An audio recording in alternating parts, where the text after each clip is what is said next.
안녕하세요. 결혼한 지 2년 차의 30대 여성입니다.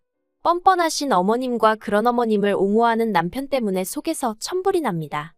연애도 3년이나 했고 3년이란 시간 동안 지켜본 남편은 이런 사람이 아니었는데 도대체 무엇이 그를 이렇게 달라지게 한 걸까요? 아니면 처음부터 제가 콩깍지가 단단히 쓰여서 보고도 못 봤다고 생각했던 건지. 아무튼 어디다 말도 못하고 혼자 끙끙 앓듯 속앓이만 하다가 결국 이혼까지 결심하게 되었습니다. 남편은 저더러 마음 좀 넓게 쓰라며 이게 다 제 성격이 쪼잔하고 치사해서 벌어진 일이라는데 정말 남들 눈에도 그렇게 보이는지 궁금하네요. 남편하고는 지인의 소개로 만났습니다. 처음부터 결혼을 전제로 한 만남은 아니었지만 둘 다 30이 넘은 나이에 만났기에 가벼운 마음으로만 나간 자리도 아니었어요. 그리고 당시에는 다행이다 싶었던 게 남편은 남들보다 특출나게 잘난 건 없었어도 중간은 된다 싶었거든요. 적당한 학벌에 적당한 회사에. 사람마다 적당하다는 기준이 다르겠지만 적어도 제가 제 나름대로 가지고 있던 기준에 대자면 그랬어요. 성격도 딱히 모난 구석 없다 싶었고요. 그리고 제가 이런 이야기를 하는 이유는 저나 남편이나 둘 중 누구 하나 더 낫고 못나고 그런 게 없었다는 뜻이에요. 실제로 결혼할 때도 양가에서 똑같이 지원받고 서로 모아둔 돈도 크게 차이가 없어서 거의 반반 결혼을 한 거나 마찬가지거든요. 남편은 원래 대전이 고향인데 서울에 있는 대학에 진학하면서 이후로는 쭉 혼자 살았습니다. 직장까지 서울에 잡으면서 대전에는 명절이나 돼야 내려간다 했었고요. 그리고 실제로 연애하는 동안에도 남편이 본가에 다녀온 건 10손가락으로 꼽을 만큼 횟수가 많진 않아요. 그래서 저는 어느 순간부턴 남편이 그렇게 살가운 아들은 아닌가 보다고 생각하고 있었는데 결혼을 하고 나니까 왜 갑자기 그렇게 뻔질나게 본가에는 가고 싶어 하던지. 예전에 저희 친정부모님도 친가회가에 가실 때면 과일부터 시작해 먹을거리를 바리바리 사서 가시곤 하셨어요. 그런데 그건 저희 친가회가 모두 아주 작은 시골 동네였거든요. 그리고 그땐 그렇게 택배 서비스가 지금처럼 잘 되어 있지도 않았고 그런데 지금은 솔직히 세상이 많이 달라졌잖아요. 대전은 소위 시골 깡촌도 아니고요. 그런데도 결혼을 하고 나니까 남편은 시댁에 갈 때마다 뭘 사가지 못해 안달이 돼요. 그것도 뭐 수입 과일에 한우에 값비싼 생선에. 반면에 저는 친정도 서울이다 보니까 지하철 타고 30분이면 갈 수 있었고 그러니 남편 말에 따르면 우리가 굳이 그런 걸 힘들게 사나르지 않아도 된다. 필요하시다고 하면 택배로 시켜드릴 거 아니냐? 하지만 그런 일은 거의 없었죠. 어쩌다 친정부모님 드리려고 남편한테 이거 좀 주문해줘 하면 함흥차사가 따로 없었거든요. 물론 두세 번 겪고 나서는 부탁 안 하고 그냥 제가 주문하기 시작했지만요.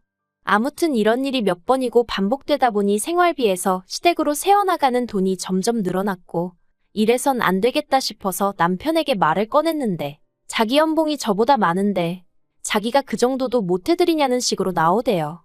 정말 속상하더라고요. 30만 원도 채 차이가 나지 않았는데 그런 소리를 하는 남편이 치사스럽게 느껴졌어요.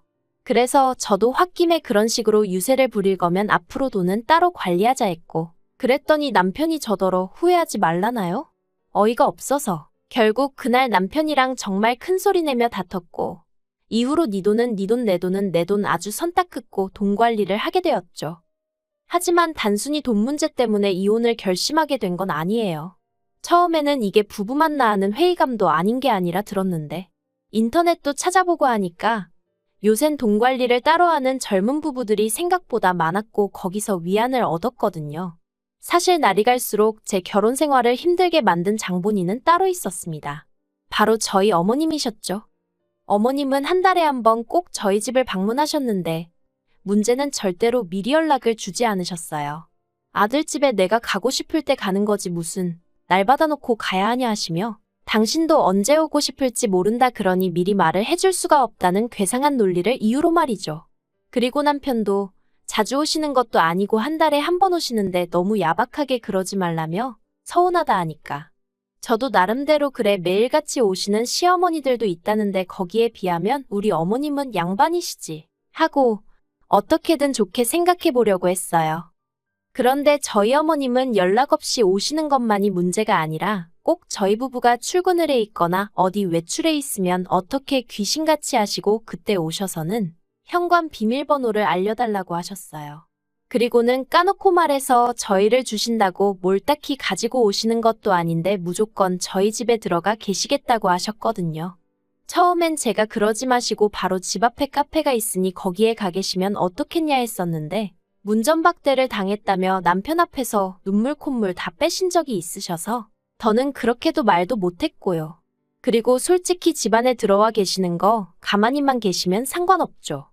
그런데 문제는 그렇게 어머님 마음대로 저희 살림을 다 끄집어내시고 한마디로 난장판을 만들어 두시기 일쑤셨답니다. 물론 말씀으로는 맞벌이하는 저희 부부를 도와주시려고 그랬다 하시면서요. 그럼 또 저희 남편은 자기 어머니 같은 시어머니가 없다며 저더러 잘하라는 소리나 해대고. 그러다 결혼한 지 반년쯤 됐을 때였어요. 제가 원래 출장이 잦은 직업은 아닌데 그날따라 1박 2일로 출장이 잡혔고 그 와중에 어머님이 오셨습니다. 어머님이 저도 없겠다 얼마나 신이 나서 다 뒤집어 엎고 계실지 안 봐도 상상이 되더라고요. 그래서 덕분에 일은 일대로 집중도 안 되고 정신이 산만해 미칠 지경이었죠. 그런데 이튿날 집에 도착하니 어머님은 벌써 내려가셨고 남편도 어딜 갔는지 보이질 않더라고요. 그래서 전화를 했는데 받지도 않고 한편 출장 내내 한껏 예민해져서 식사도 제대로 못했던 저는 비로소 집에 도착해서야 허기를 느끼곤 혼자 식사나 하려고 냉장고를 열었는데 황당한 광경을 보고 말았습니다. 출장 가기 정확히 3일 전 친정어머니가 반찬을 잔뜩 해서 보내주셨거든요. 참고로 저희 친정어머니는 식당을 하시는데 음식 솜씨가 좋으시다 보니 식당 손님들 중에는 기본 제공되는 밑반찬을 팔라고 하는 경우도 자주 있어요. 아무튼 그런데 그 반찬들이 전부 다 사라지고 없었습니다. 정말 말 그대로 텅텅 비어 있었다니까요. 배가 고픈 건 둘째치고 냉장고에 흔적도 없이 사라진 반찬들을 생각하니 어이가 없었지만 혹시 남편이 먹었나 싶어서 일단은 남편이 오기를 기다렸어요. 기다리면서 저도 말이 안 된다는 생각은 했죠. 그래봤자 남편이 집에서 두 끼나 먹었을까 싶은데 친정어머니가 보내주신 건 김치 한 통에 다른 반찬들도 일주일은 좋게 먹을 만한 양이었으니까요. 그리고 저녁이 되어서야 남편이 집에 들어왔습니다. 제가 어디 갔다 오냐니까 어머님을 본가까지 모셔다 드리고 왔다대요. 그래서 그건 그렇고 냉장고가 텅텅 비었던데 무슨 일이냐, 당신이 다 먹었냐 물었습니다. 그랬더니 그럴 리가 있냐면서 어머님이 맛을 보시곤 너무 맛있다면서 가져가셨대요. 저한테 잘 먹겠다고 전해달라고 하셨다나요? 황당하고 기가 막히고. 그리고 사실 말하기 껄끄러워 어디다 차마 말은 못했었는데 그동안 미리 사둔 고기나 과일이 없어질 때가 있었거든요. 그러면 남편이 나 없을 때 먹었나 하고 생각만 했었고요. 그런데 이제 보니 그런 것도 그간 어머님이 가져가셨던 건가 싶은 게 소름이 다 끼치는 거예요. 하지만 이미 지나간 일이고 증거도 없는데 그 얘기를 지금 꺼낼 건 못 되는 것 같아서 애써 화를 꾹꾹 눌러 참으며 적어도 나한테 전화해서 물어라도 봤어야 하는 거 아니냐고 했어요. 그랬더니 물어보면 당연히 가져가라고 할 거 아니었냐입니다. 그리고는 눈치가 없는 건지 없는 척하는 건지 남편은 계속해서 어머님이 원래 입맛이 무척이나 까다로우신 분이라며 저희 친정어머니 음식은 인정을 받은 거나 마찬가지라나요? 어처구니가 없어서 대꾸도 안 했어요. 그리곤 그래, 남편 말대로 전화가 왔으면 내가 가져가시라고 했겠지 생각하고 어떻게든 제 스스로 제 마음을 달랬습니다. 처음이자 마지막일 거라는 생각과 함께요. 하지만 그건 순전히 제 착각이었던 모양입니다. 어머님이 그렇게 냉장고를 싹 털어가시고 한 달이 채 지나지 않았을 때 어머님께서 또 저희 집에 오셨어요. 그리고 그날은 제가 몸이 영 좋지 않아 남편에게도 말하지 않고 반차를 쓴 뒤 집에 와 있었거든요. 그래서 어머님과 딱 맞닥뜨렸죠. 남편이 비밀번호를 알려드렸는지 초인종 한번 안 눌러보시고 그냥 현관문 열고 당신 집 마냥 들어오시대요. 그리고 이내 저를 발견하시곤 어찌나 쏘스라치게 놀라시던지. 그리고 그때 어머님 양손에 들려있는 아이스박스가 제 눈에 띄었습니다. 제가 어머님더러 그건 뭐냐니까 그냥 빈통이야 하시는데 좀 의아했어요.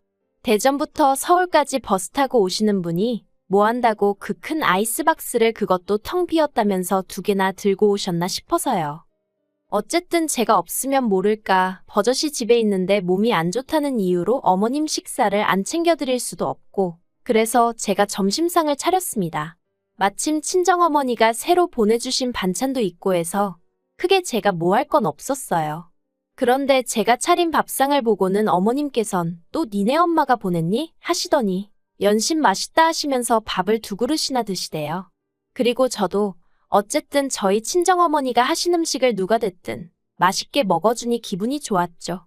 그런데 식사를 마칠 무렵 어머님께서 냉장고에서 반찬통을 전부 다 끄집어내시더니 이거 하시면서 아이스박스에 챙기시는 거예요. 황당해서 제가 지금 뭐 하시냐니까 어차피 너네는 집에서 밥도 잘 안 먹지 않냐며 당신이 가져가서 드시겠다나요? 그래서 제가 어머님께 그래도 그건 좀 곤란하다 했어요. 친정어머니가 저 먹으라고 해주신 거라 이렇게 다 드릴 수는 없다고요. 그랬더니 어머님이 너네는 어차피 집에서 거의 밥도 안 먹으면서 치사하다나요? 하지만 결론부터 이야기하자면 어쨌든 결국엔 못 가져가시게 했어요. 일전에야 처음이자 끝이란 생각으로 그냥 예의상 드린 셈 쳤지만 이번에도 가져가시게 뒀다간 앞으로 빼도 박도 못하게 생겼구나 싶었거든요. 그런데 어머님이 남편에겐 어떻게 말씀을 하신 건지 남편이 퇴근해 집에 들어서기가 무섭게 큰 소리로 저를 부르더니 진짜 너무한 거 아니냐며 화를 내대요. 그리고 저도 사람인데 다짜고짜 욕을 먹었으니 기분이 좋을 리가 없었죠. 저도 너무하긴 뭐가 너무하냐고 어머님이야말로 너무하시다고. 우리 엄마는 반찬하는 게 안 힘든 줄 아냐. 어머님도 살림해보셨으니 얼마나 손이 많이 가는 일인지 아실 거 아니냐. 그런데 그걸 그렇게 무턱대고 다 내놓으라 하면 누가 좋다고 하냐. 그런데 남편은 계속해서 어머님이 남이냐 원래 콩 한쪽도 나눠 먹으랬다 그런 헛소리나 짓거리고 있더라니까요. 그래도 어쨌든 한바탕 싸우고 난 뒤로 어머님한테 몇 주 동안 연락도 없었고 그래서 누구 하나 직접적으로 말은 안 했지만 상황이 그럭저럭 정리가 되었나 했는데 며칠 전 친정어머니께서 지인분들과 아는 분 밭에 가서 배추를 몇 포기 뽑아오셨어요. 올해 농사가 잘 안 돼서 김장김치 담글 정도는 안 될 것 같다고 있는 거라도 얼른 가져다 먹으라고 했다나요. 그래서 친정어머니가 제가 김치를 워낙 좋아하니까 저 생각해서 짬내서 다녀오셨던 거죠. 그리고 그렇게 10포기로 김치를 담아주셨는데 남편이 한 입 먹어보더니 대뜸 저희 어머니한테 장모님 이거 한 30포기 더 해주시면 안 되냐고 그러대요. 그래서 제가 배추가 없다고 옆에서 한마디 하니 배추야 자기가 마트에서 사다 준다고 그러니까 한 30포기만 더 해달라고 자꾸 저희 친정어머니를 조르는 거예요. 그리고 전 그때까지도 남편이 저희 친정어머니 김치가 너무 맛있어서 그러는 줄 알고 맨날 김치만 먹을 거야? 싸갖고 다니려고? 그걸 언제 다 먹게 그랬어요. 그랬더니 그건 걱정 말라며 실실 웃는데 친정어머니께선 어쨌든 사위가 먹겠다 하니 알겠다 배추만 시켜줘라 하셨습니다. 그런데 그날 저녁 샤워를 하고 나왔는데 남편이 베란다에서 누구랑 통화를 하고 있더라고요. 누군데 베란다까지 나가서 통화를 하나 싶어 살짝 엿들으니 어머님 목소리가 언뜻 새어나오고 있었어요. 남편이 장모님이 해주신대 하면서 우리 엄마 장사수 안 좋네 그러는데 순간 설마 싶은 게 정신이 확 들어서 남편한테 지금 무슨 얘기하냐고 말을 걸었습니다. 그러자 남편은 마치 도둑이 재발절인다더니 자기가 얘기는 무슨 얘기를 했다고 그러냐며 펄쩍 뛰더라고요. 하지만 저도 들은 게 있는데 남편이 세게 나온다고 물러날 생각이 없었죠. 그리고 그렇게 서로 설전이 오가다 결국 남편이 실토를 했습니다. 어머님이 주변 분들에게 저희 친정어머니 김치를 팔려고 하셨다는 거예요. 그걸로 당신도 용돈 좀 하고 뭐 말로는 저희 어머니한테도 감사하단 뜻으로 작은 선물 하나 해주실 거라고 했다면서요. 정말이지 말 같지도 않다는 게 이런 거구나 싶은 게. 그래서 남편더러 지금 당장 어머님한테 전화해서 김치 못 드린다고 말씀드리라 했어요. 그런데 남편 전화를 받으신 어머님께서 저더러 전화 받으라 하시더니 그때부터 속사포처럼 싫은 소리를 쏟아내셨습니다. 어머님께선 당신이 오죽 돈이 궁하면 그런 생각까지 했겠냐며 며느리가 돼서는 그런 시애미속을 헤아릴 생각은 안 하고 그저 지 친정엄마밖에 모른다면서 나는 너를 내 아들이나 마찬가지라고 배 아파 낳은 딸이라고 생각했는데 너는 나를 네 친정엄마랑 달리 생각했다는 게 괘씸하다 서운하다. 말도 안 되는 억지를 쓰시더라고요. 그리고 그렇게 김치 몇 포기 팔아서 용돈 좀 벌어보려는데 그게 못마땅하면 어쩌겠냐. 네가 나 용돈 좀 줘라. 나도 남들 마냥 며느리 덕 좀 보고 살자 하시는데 기도 안 차더라니까요. 그래서 제가 저야말로 시댁 덕 보고 사는 친구들 보면 부러워 죽겠다고 제가 어머님 덕 좀 보고 살면 안 되겠냐 했어요. 그랬더니 어머님이 너 내 아들이 벌어다 주는 돈 쓰잖아 하고 냅다 소리를 지르시는데 제가 쓰긴 뭘 쓰냐고 자기 벌어서 자기 쓰기 바쁜 사람이라고 저도 냅다 질러버렸죠 뭐. 그랬더니 어머님이 자기는 며느리 복이 없다며 어쩌고 저쩌고. 아니 저는 뭐 시댁 복이 있나요? 저도 어이없고 짜증났거든요. 그래서 남편더러 당신이 알아서 수습하라 하고 전화기 돌려주니까 뒤통수에다 대고 한다는 소리가 그까짓 김치며 포기로 유세 부리고 GX래요. 그리고는 치사하고 더러워서 안 먹는다며 대신 앞으로 우리 집 냉장고에 저희 엄마가 한 음식 갖다 두지 말라고. 자기 눈에 띄면 다 갖다 버리겠다나요? 저도 그 소리 들으니까 진짜 시쳇말로 머리 뚜껑이 열리는 것 같은 거예요. 그래서 냉장고를 너 혼자 샀냐 소리부터 시작해서 그땐 정말 이판사판 볼 거 없다는 마음으로 싸웠죠. 그리고는 결국 이혼 소리까지 나왔다가 지금 냉전 중인데 솔직히 애 없을 때 이혼하는 게 답 아닌가 싶을 정도로 남편에게 너무 실망을 했어요. 어머님 돈 없는 걸 왜 저한테 짜증이신 거고 어떻게 사돈이 만든 반찬을 팔아 돈벌궁리를 하신 건지 그 사고방식도 도통 이해가 안 되고요. 그냥 전부 다 엉망진창 같아요. 친정어머니는 이번 한 번 마지막이라 생각하고 넘어가라는데 하나를 보면 열을 아는 거 아닌가요? 아, 역시 이렇게 이야기를 하다 보니까 머릿속이 정리가 되는 게 이혼이 답인 것 같아요. 애라도 없으니 다행이다 생각하고 저와 제 부모님을 진심으로 존중할 줄 아는 성숙한 사람을 다시 만날 수 있으면 좋겠다는 생각입니다. 저는 남편이나 저희 어머님처럼 배울 점 없고 이기적이고 뻔뻔한 사람들과는 더는 가족으로 묶이고 싶지 않네요.